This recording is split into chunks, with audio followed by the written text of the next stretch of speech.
क्या हुआ भाई? बैलों को इतने निर्दयता से क्यों मार रहे हो? प्रणाम युवराज, हमारे बैलगाड़ी का पहिया गड्ढे में फंस गया है। तो ये पहिया बैलों को मारने से नहीं निकलेगा। चलो मैं तुम्हारी सहायता करता हूँ। चल।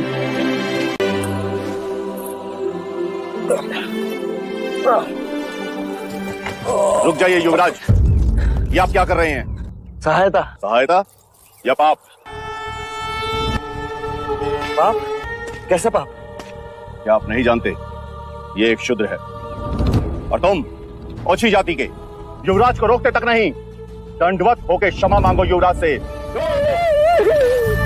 ठहरो ठहरो, ये हमसे क्षमा क्यों मांगे? इसने आपको छूने का अपराध किया है। इसने मुझे नहीं, मैंने इसे छू। क्षमा युवराज, पहले इसने इस ब्राह्मण मार्ग में आने का अपराध किया है। कैसा अपराध? ये मार्ग सबके लिए है। ये सृष्टि, ये जल, वायु, मिट्टी, ये ईश्वर का अपराधी है और इसे दंड मिलना चाहिए।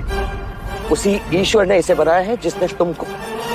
और यदि ये ईश्वर का अपराधी है तो इसे ईश्वर ही दंडित करेगा। तुम होते कौन है इसे दंडित करने वाले? तुम केवल ब्राह्मण, अधिकारी नहीं।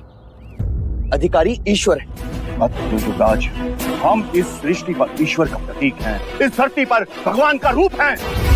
केवल हम वेदांती पूजा पाठ कर्म से पुण्य के अधिकारी हैं, पुण्य के। यदि ये सत्य है तो कर लेते हैं तुम में और इसमें तुलना। इस मनुष्य ने अपने खून पसीने से इस मिट्टी को सींचा है, फल फूल उगाए।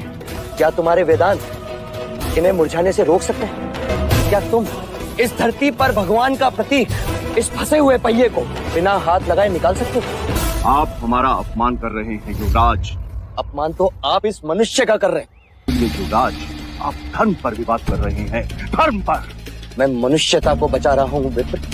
विवाद धर्म पर नहीं, धर्म के नाम पर उठ रही घृणा पर, वर्ण कर्म के अनुसार, ना कि धर्म के अनुसार।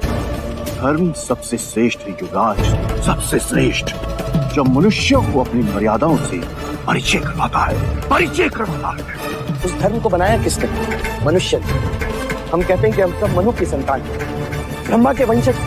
क्या कभी आपने शंकर की जाति पर पूछा है? कभी आपने ब्रह्मा के गोत्र को पूछा है? या कभी विष्णु के वर्ण को पूछा है? जब हम एक मनु की संतान हैं, तो ये भी उतना ही ब्राह्मण है जितना कि तुम। और यदि नहीं तो तुम भी उतने ही शूद्र हो जितना कि ये। चलो पहिया निकाले। तो फिर लगाओ जोर।